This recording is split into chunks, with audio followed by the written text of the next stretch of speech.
Nessa manhã de segunda-feira, nós todos aqui do Jornal El estamos todos fascinados com uma nova pesquisa divulgada a respeito do genoma humano. O projeto publicado pela revista científica Nature tem como objetivo mapear todo o genoma humano e identificar todos seus nucleotídeos. Dessa maneira, seremos capazes de saber a predisposição que uma pessoa tem para alguma determinada doença. Assim, é possível potencializar o tratamento delas. Nele, já foram investidos um total de 3 milhões pelo Departamento de Energia dos Estados Unidos. Entretanto, com esse projeto, questionamentos a respeito da ética vêm à tona. Como essa pesquisa vai influenciar o futuro humano? Trouxemos o geneticista Denis Cândido e a geneticista Beatriz Moreira para responder essa pergunta e outras que serão feitas pelo público. Olá, Denis, tudo bem? Primeiro, você poderia falar um pouco sobre os conceitos básicos para ficarmos a par do assunto? Bom dia, Carlos. Bom dia a todos que estão nos assistindo. Eu agradeço primeiramente o convite. E antes de eu começar a comentar e responder as perguntas dos nossos telespectadores, eu gostaria de introduzir primeiro dois conceitos que às vezes passam despercebidos pelo nosso público e não tem muito conhecimento. É o conceito de gene e genoma.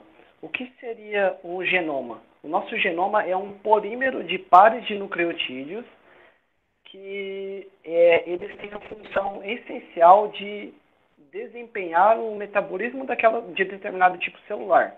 Então, de acordo com o gene que determinada célula possui, através desse gene ela vai expressar uma proteína ou outras moléculas, e através dessas moléculas elas vão regir o metabolismo daquela célula, ditando qual que é a função desse determinado tipo celular. Agora a gente tem a nossa primeira telespectadora, a Verônica Facundes, que vai trazer uma pergunta para a gente, para o Denis. Quer dizer, então, que com essas pesquisas, como vai ter todo esse mapeamento, isso pode acabar com as futuras doenças herdadas geneticamente? Bom dia, Verônica. Muito obrigado por sua pergunta. Primeiro, o que são as doenças hereditárias, né? Nem sempre os genes herdados elas vão causar doenças. Existem diversos tipos de doenças do tipo hereditários.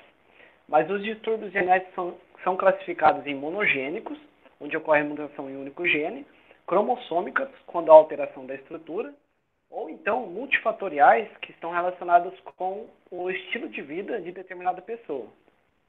Bom, é normal e esperado que durante o processo de gametogênese, na formação dos gametas provenientes dos seus pais, seja passível de recombinação dos genes para gerar variabilidade genética.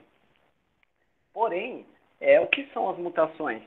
Elas são todas modificações súbitas e hereditárias no material genético do organismo que não é considerado normal a sua ocorrência. Então, a gente vai, até certo ponto, é considerado normal uma mutação, mas passou de determinado ponto, já não é algo normal.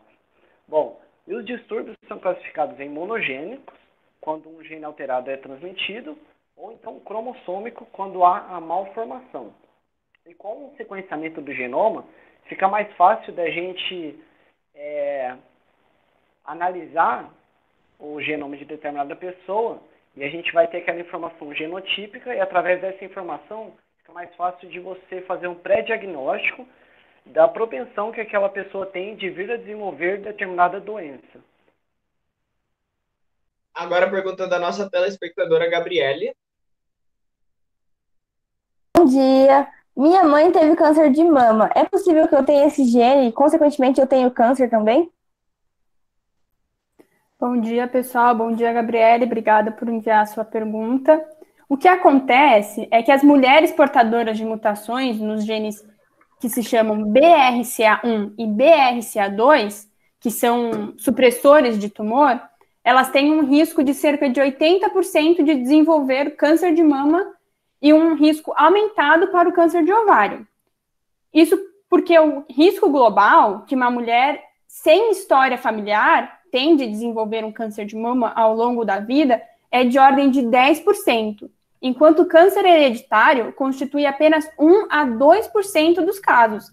Assim, é 10 vezes mais provável que se uma mulher vier a desenvolver um câncer de mama, ela não esteja relacionada à mutação nos genes BRCA1 e BRCA2.